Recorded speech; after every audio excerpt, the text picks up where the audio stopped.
నాయనా ఆ తమలపాకు తీసుకొని 3 సార్లు నీళ్ళు జల్లు.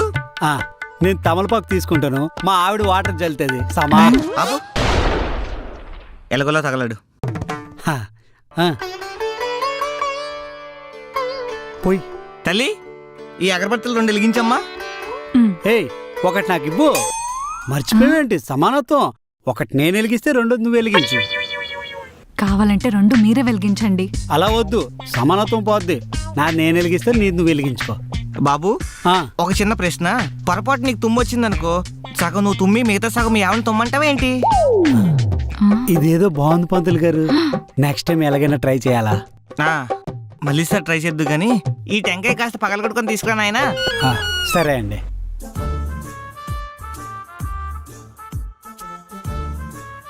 పంతులు గారు, మీరు ఏది పడితే అది అనకండి. మీకేంటండి, మీరు అనేసి వెళ్ళిపోతారు. తరువాత అనుభవించాల్సింది నేనే కదా. ఇప్పుడు ఆ సగం తుమ్మంటే నేను ఎక్కడి నుంచి తుమ్మను? సారీ అమ్మా, మీ ఆయన మరీ ఎంత ప్రొఫెషనల్ అనుకోలేదు. ఏ జన్మలోనే పబ్జీ ఆడుకుంటున్న పిల్లోడి చేతిలో ఫోన్ లాక్కున్నావో, ఈ జన్మలో ఈ దుర్మార్గుడికి ఎలా దొరికిపోయావు. పైగా వ్రతాలు చేయిస్తున్నావు. నా కర్మ. పంతులు గారు, దీనికి పూజలు పరిష్కారాలు ఏమన్నా ఉన్నాయా? కరోనా లాగా కొత్త కాన్సెప్ట్ అమ్మా, దీనికి రెమెడీ రావడానికి కాస్త టైం పడుతుంది. అదిగో నీ షేరింగ్ హస్బెండ్ వచ్చేస్తున్నాడు. ఏంటండి, కొబ్బరికాయ తీసుకున్నామంటే ఖాళీ చేతులతో వచ్చారు? అది ఆపే. ఏమ్మా తల్లి, అరగంట క్రితం వచ్చింది నాకే అర్థమైంది. 6 నెలల నుంచి కాపురం చేస్తున్నావు, నీకు ఇంకా అర్థం కాలేదా? ఏంటండి అది? టెంకాయ ఆయన పగలగొట్టాడు, నువ్వు వెళ్ళి తీసుకురావాలి. సమానత్వం. వెళ్ళమ్మా. సమానత్వం లేకపోతే ఎలా? పంతులు గారికి బాగా అర్థమైంది. పూజ సమప్యామి. నాయనా, వ్రతం చివరి దశకు వచ్చింది. ఈ అక్షింతలు నీ నెత్తి మీద కొంచెం వేసుకొని మిగతా మీ ఆవిడ నెత్తి మీద ఏనాయనా. మరి మీ నెత్తి మీద జోకు.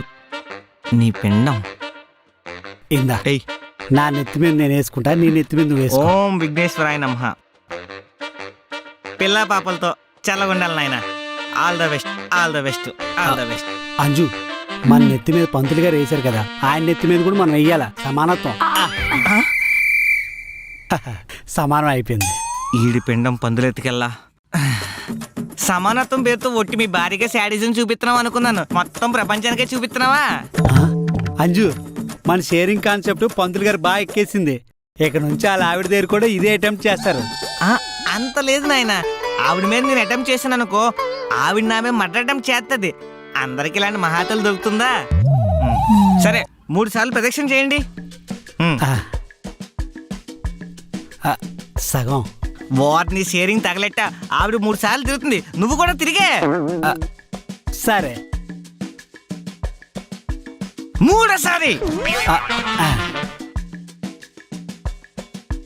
అయిపోయింది. Cool cool cool. థ్యాంక్స్ పంతులు గారు, వ్రతం సమానంగా జరిపించారు. అమ్మా, నా సంభావన నాకు ఇప్పిస్తే ఇంటికి వెనక్కి తిరిగి చూడకుండా వెళ్ళిపోతానమ్మా. మా మేనేజర్ కాల్ చేసి ఈ ఏరియాని బ్లాక్ లిస్ట్ లో పెట్టిమంటాను. ఇందుకు ఎంత సంభావన? 2000.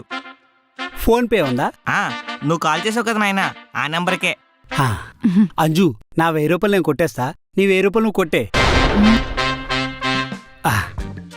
సరే పంతులు గారు, మమ్మల్ని ఇద్దరిని ఆశీర్వదించండి. ఇప్పుడు చెప్తారా నీ సంగతి. దీర్ఘ సుమంగళి భవ, దీర్ఘ ఆయుష్మాన్ భవ. అదేంటి పంతులు గారు, సగం సగం దీవించారు? సమానత్వం నాయనా.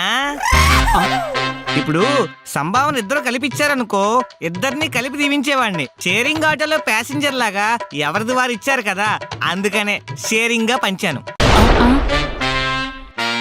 ఈ సరస్వతి పుత్రుడితోనే పెట్టుకుంటాడా వెధవ. షేరింగ్ అని చెప్పి ఏం కాన్సెప్ట్? ఈ కాన్సెప్ట్ చూస్తే పిచ్చి వచ్చేసింది.